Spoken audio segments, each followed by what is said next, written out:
you who know already what it is, you can just be quiet for a second. The others of you, many of you are probably reared with King James Bibles. The book we want to study starts with one great word at the top. It doesn't say the name of the writer. It says God. What is it? You got it. Hebrews. And I do like the way the older translations put the word order, because the writer of the book of Hebrews emphasizes who is speaking more than saying a citation like it is written.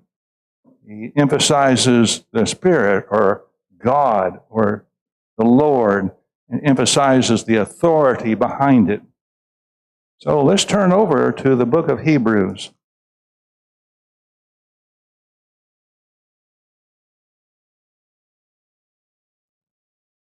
This is a wonderful book.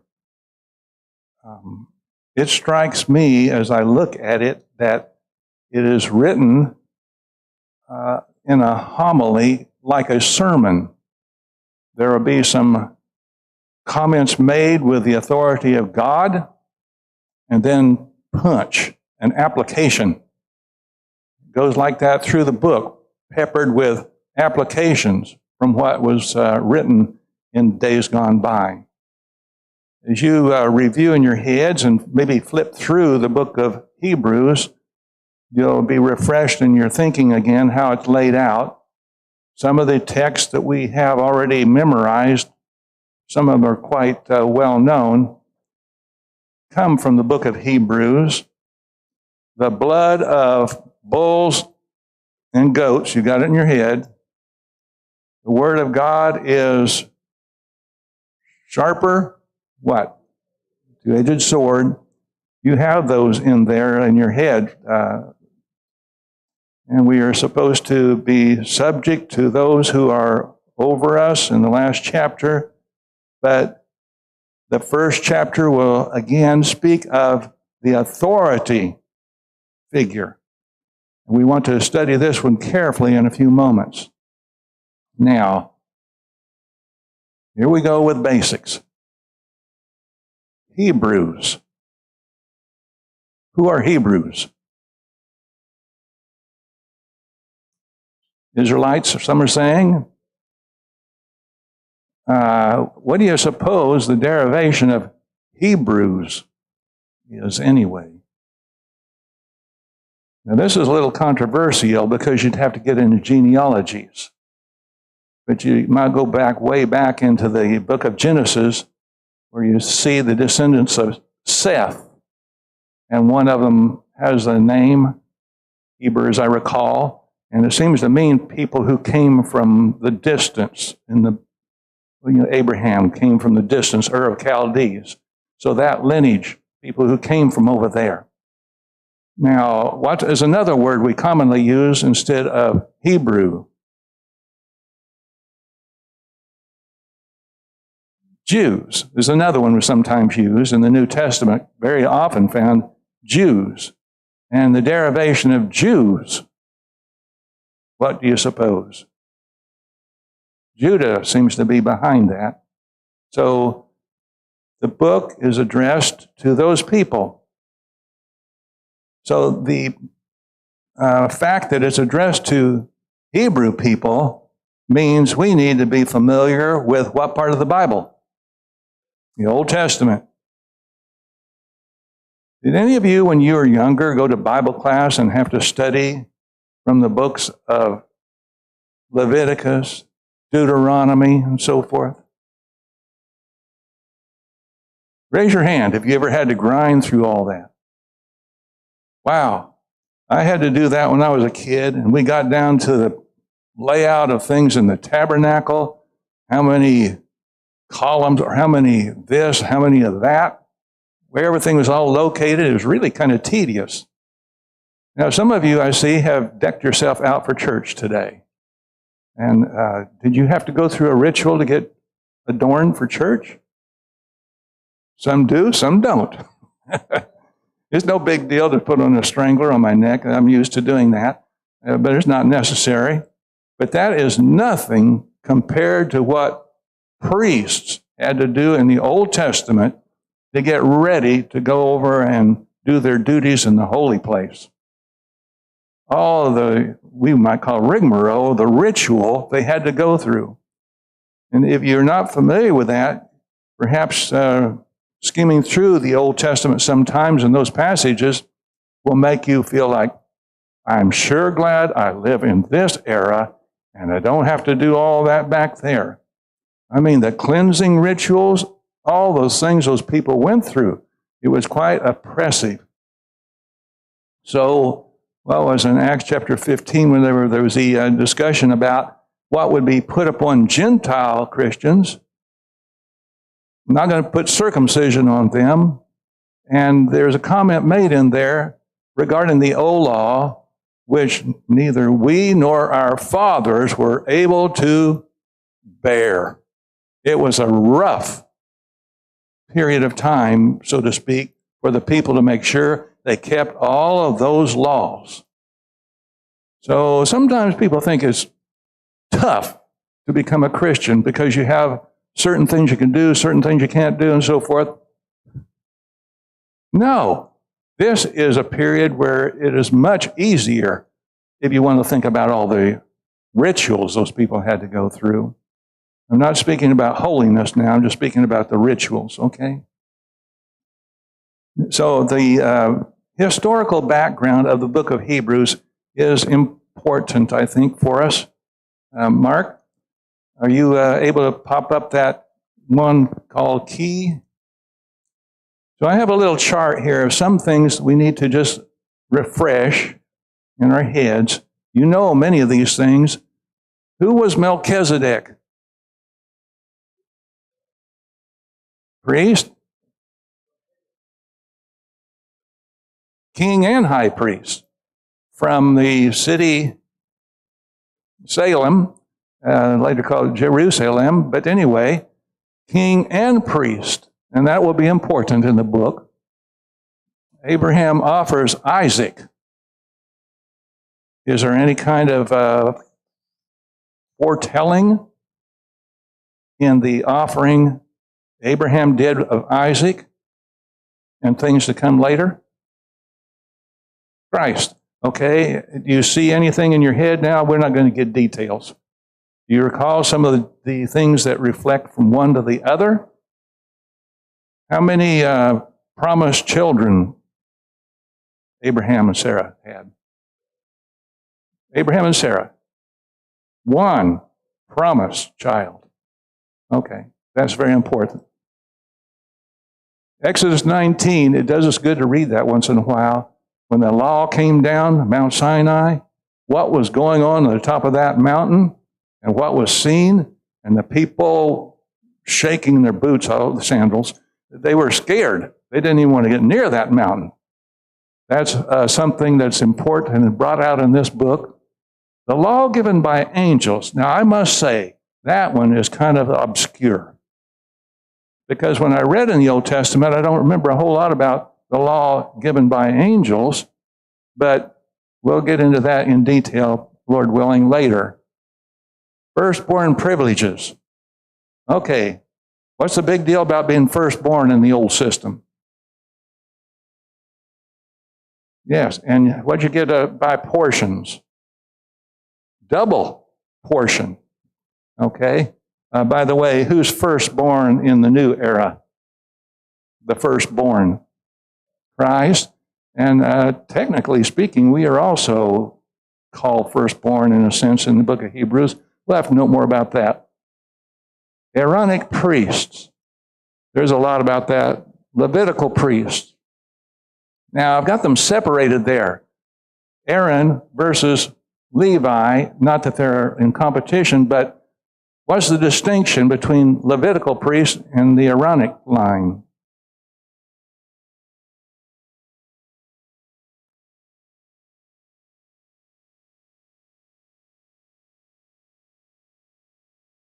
Okay, talking about the high priest, and then those who took care of a lot of, well, I'll call it maintenance, and other rituals too. But okay, there's more about that. We'll know later. Holiness of the priest, we already alluded to that. The annual Day of Atonement. That's also a very important thing. Leviticus 16. Well, I got 21. No, there it is, 16. Year by year. I put year by year on there because on the Day of Atonement, there was a remembrance of sin. And the writer will bring that out as we get into the book. 40 years wandering penalty. You know about all that. Why did they wander 40 years?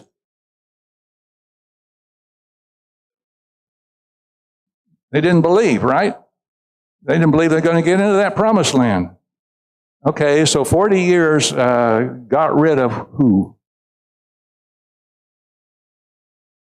All the older ones. Yes, and only the younger ones then were allowed to enter into the promised land. The older ones didn't believe. Well, you don't get to go in. You want to go back to Egypt. That's a very important point. The writer will bring that out and emphasize they didn't get to go into the promised land because of unbelief. Yes, sir.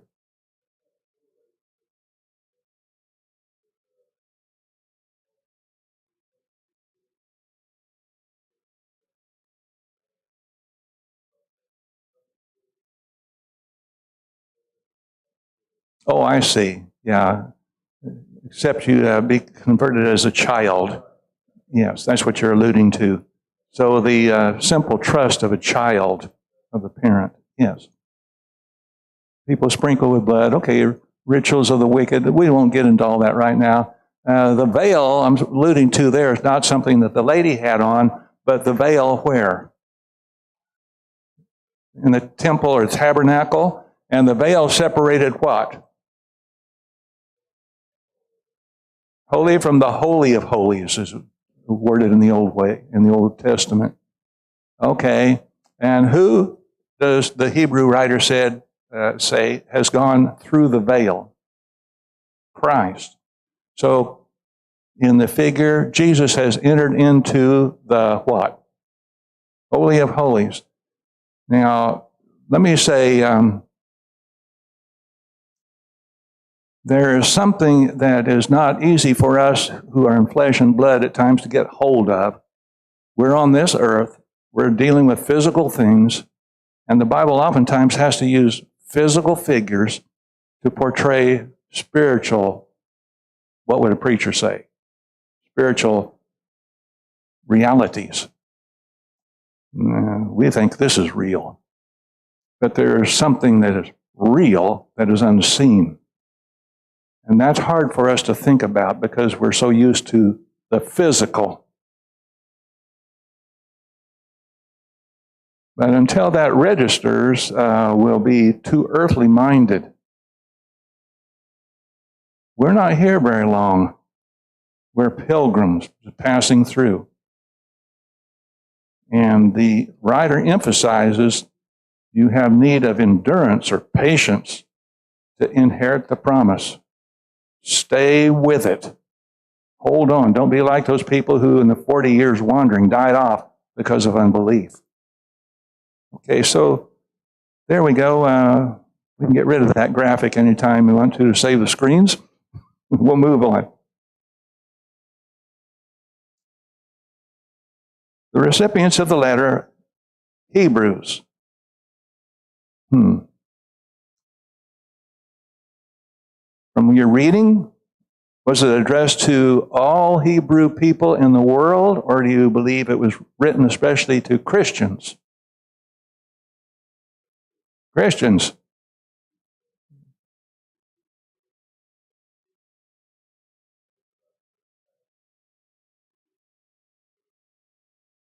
Yes. All right. So some were being hounded to go back to Judaism. There are other books in the Bible that deal with what sometimes are called Judaistic or Judaizing teachers entering into the church. And at times Paul would have to remind these who are causing trouble in the church where he came from, you remember? And he'd say something about, I'm going to have to boast. I am a Pharisee of Pharisees, a Hebrew of Hebrews. Philippians chapter 3, he'll talk like that. Because those people are coming in there and they're trying to put on Gentiles the old law. And he goes so aggravated with them talking about circumcision, trying to put that on Gentiles. He says, I wish they'd just go right on ahead and mutilate themselves.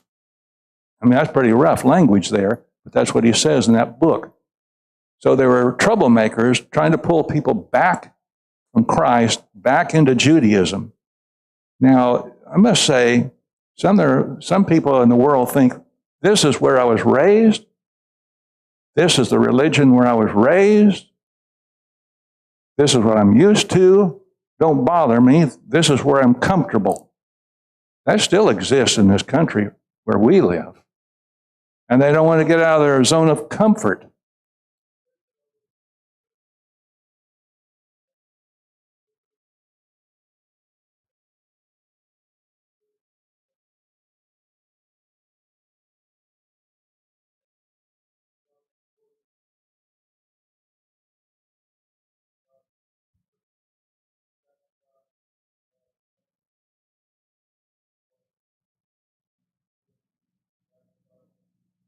Yes.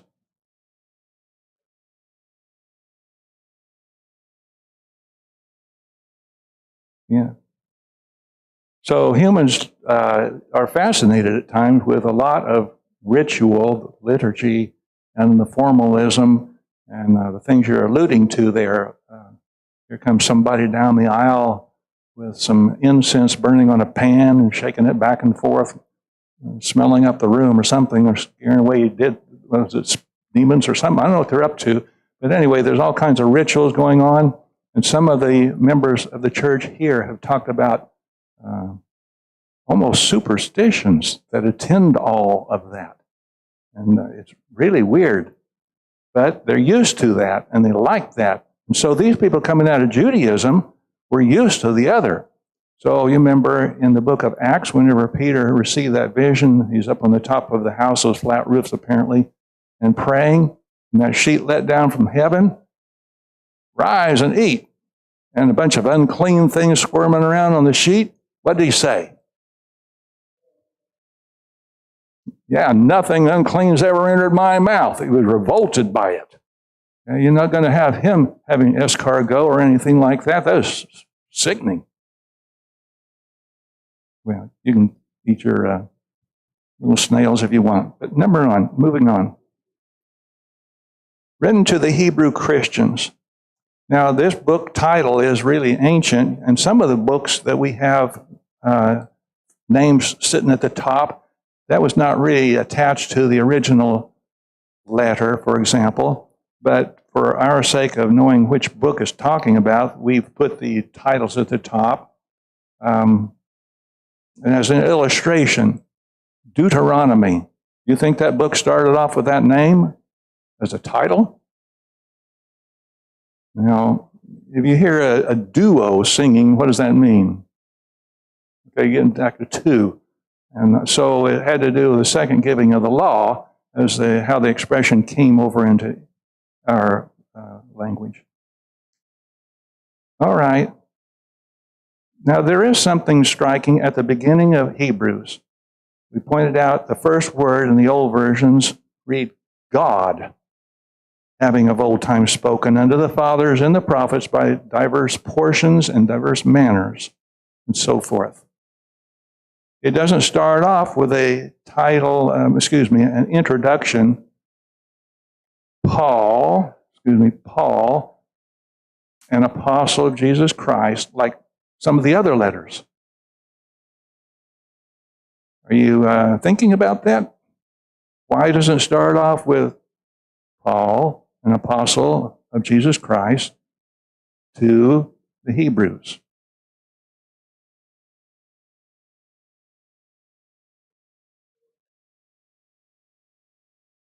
Yes, we don't really know. And so some say, well, this sounds a little bit like Paul in the book. Why didn't he put his name at the top like he normally did?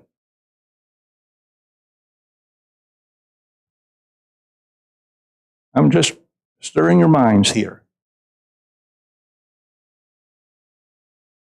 I don't know that Paul wrote it. Suppose that he did. Why would he leave his name off?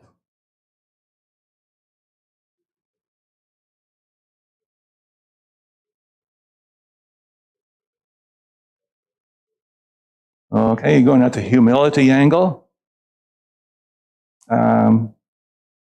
What was Paul's reputation among the Hebrew people at large?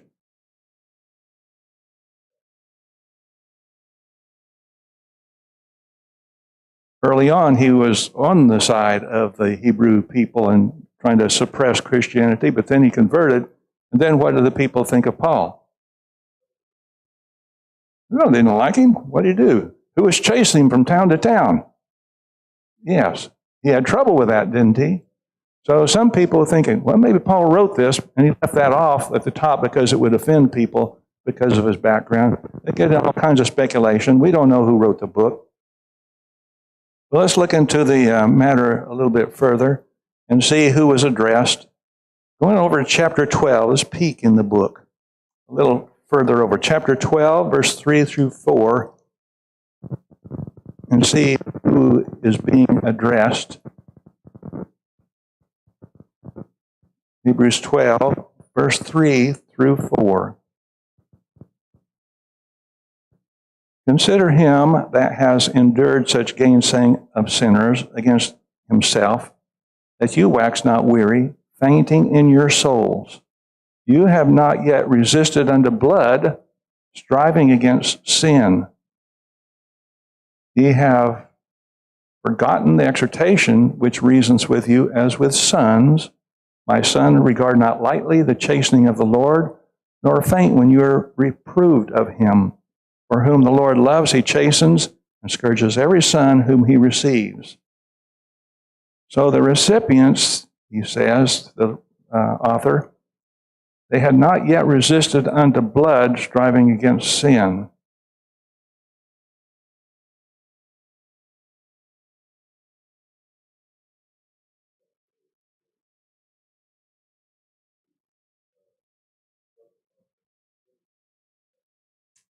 All right? Jesus went through more than what you're putting up with.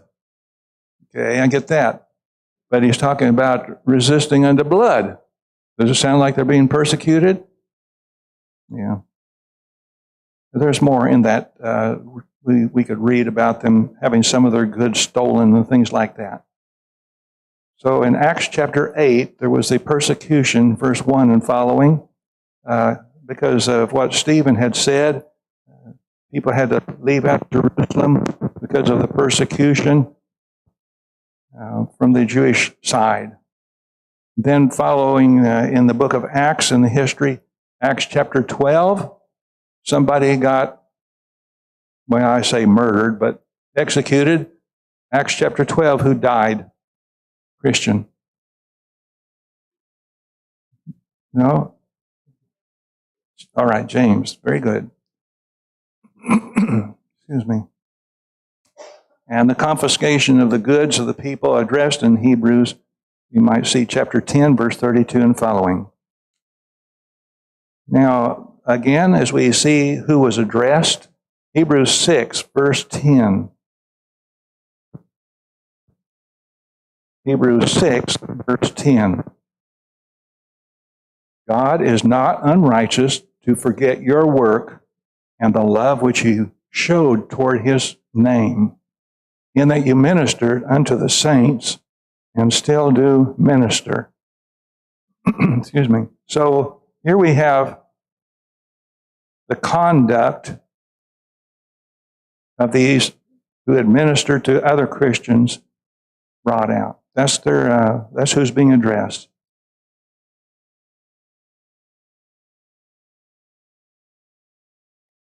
Now, there's a rebuke that you're very familiar with. I remember most preachers get to this at some point in Hebrews chapter 5.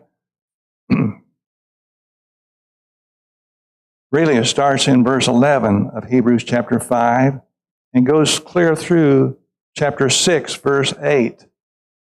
But the rebuke comes when he tells them, verse 12 of chapter 5, for when by reason of the time you ought to be teachers, you have need again that someone teach you rudiments of the first principles of the oracles of God, and are become such as have need of milk and not of solid food.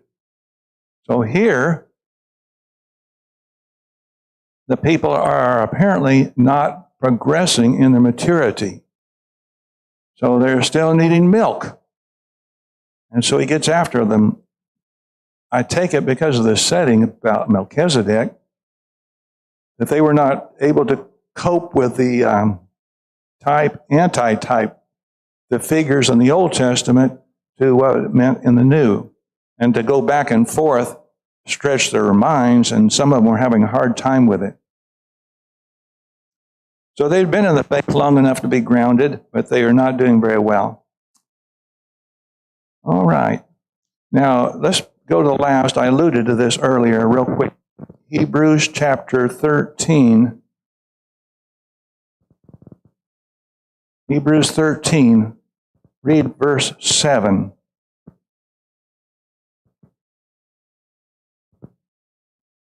Rick, you have that open there? Hebrews 13, 7.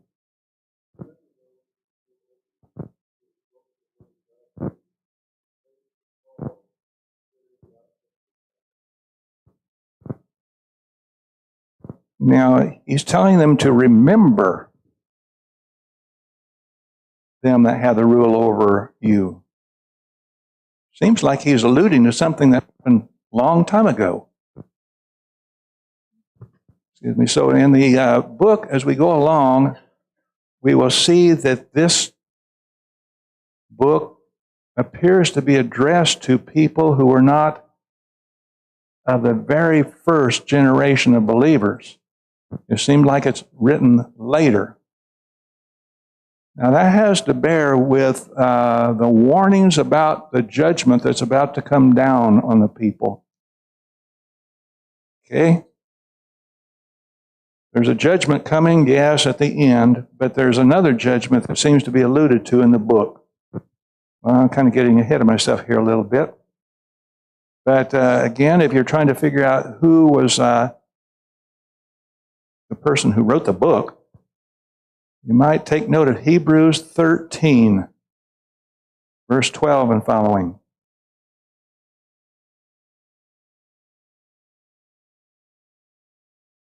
Oops, a little bit further than that. I'm missing the right text in front of me. Okay, it's Hebrews 13, verse 23. Hebrews 13, 23. Know ye that our brother Timothy has been set at liberty, with whom, if he comes shortly, I will see you.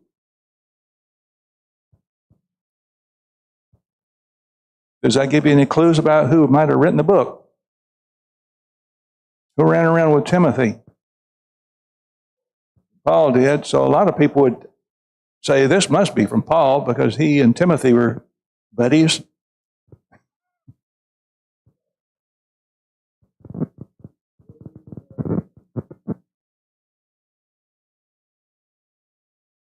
Know Timothy?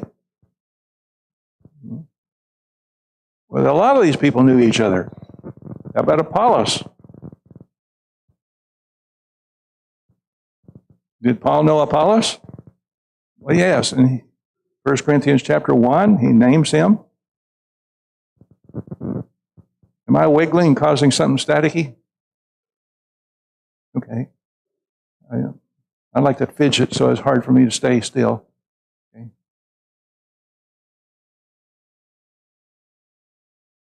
And well, there's more clues, but we don't really know. Now, in Acts chapter 6, there was a little bit of a problem with the ones called Hebrews versus the Grecians, and the matter of widows receiving aid. You remember that? And so there were 7 appointed to take care of those ladies. So there's a little bit of a distinction as to the people addressed. They're called Hebrews in this book, and then in other occasions you'll find the newer translations will probably put something like Hellenists or Grecians, in the old version. What does it mean when it talks about Jews who were Hellenists, Grecian Jews.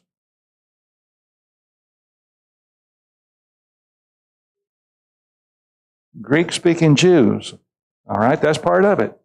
So some of the Jews had taken up the customs of the Hellenistic people, the Greek-speaking, and they spoke fluently in Greek, and they were more casual. They weren't such rigid, uptight people like the Hebrew of Hebrews, Pharisee of Pharisees, the people down in Jerusalem who are really stiff about everything pertaining to the law. They were more lax. But anyway, that might bear on who was addressed if you want to go that route. Okay. Sometimes people wonder, in order to get the book over into the hands of Paul as the originator of the book, if the book had been written in Hebrew to begin with, but it does not seem likely because this book quotes from the Greek translation of the Old Testament in the quotes that are cited, even when it materially differs from the way the Hebrew was written. And there's no existing Hebrew manuscript of this book. So there are only really good evidences for it being written in Greek to begin with. Especially, we'll note later on in particular, Hebrews chapter 9, verse 15 and following. Now, this is something where we have to realize we do not speak Greek and read the Greek in this room. So at 9, verse 15 and following, for this cause he is the mediator of a new covenant, that a death having taken place for redemption of the transgressions that were under the first covenant, they that have been called may receive the promise of the eternal inheritance. And it goes on down through there in verse 16, where a testament is, you may have a different reading there, where a testament is, there must of necessity be the death of him that made it. For a testament is a force where there has been death. Okay, we're not going to get detailed here. Have you ever heard the expression, the last will and testament? What's it talking about? Somebody's will, and the death occurs, pardon me? Yes. You ever look at the division between your Old and New Testament and see what the header says? Right there at the beginning of the New Testament. What does yours say? Have you ever noticed that? Yours just says New Testament. Okay? And we've been reading over there in the text I just cited the word testament. But you know what mine says at the top of this? The New Covenant, commonly called the New Testament. How's that? Now, there's a slight distinction between the word covenant and testament, and we can perhaps perceive that in English, but the distinction cited over there in Hebrews 9, where I was just reading, that distinction only exists, in Greek, not in Hebrew. So there's another evidence this was written in Greek, and there was no apparent Hebrew original that Paul might have authored. Okay, and there's another bit about where it was addressed, but it's so obscure I hardly even know whether it's worth citing. Look at almost the last few words of the book, Hebrews 13:24.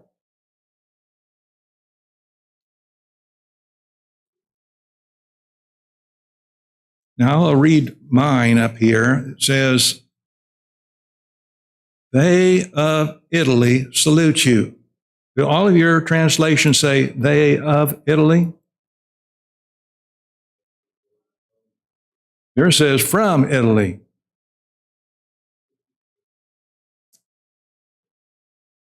Okay? Mine has a little footsie note down here to show that could be from or of, because they don't know which way the letter's going. If you think about that for a long time. So for those who say it was written by Paul, they want the letter going one way, and then others say it could have been going the other way. Okay, so that's the kind of stuff you get into. You want to get all detailed about the author of the book. But the expressions are pretty clear in this book that the letter had to be not a real early letter, but, like the book of James, but the later era because of who is addressed, what they had already been enduring, and things that were about to come up. Now, we're about out of time, but I take it that this book was written in the late 60s AD. What happens in 70 AD?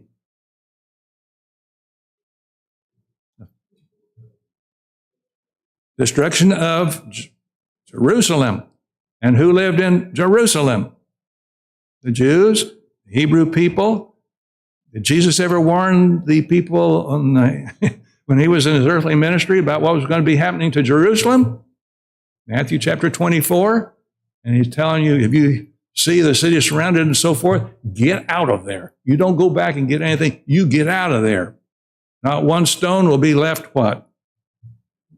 The other. It's coming down. So this book was written shortly before that to Jews. Watch out. Okay. I think that's about all I can get to today and make any sense of anything. Thank you for hanging on for the introduction.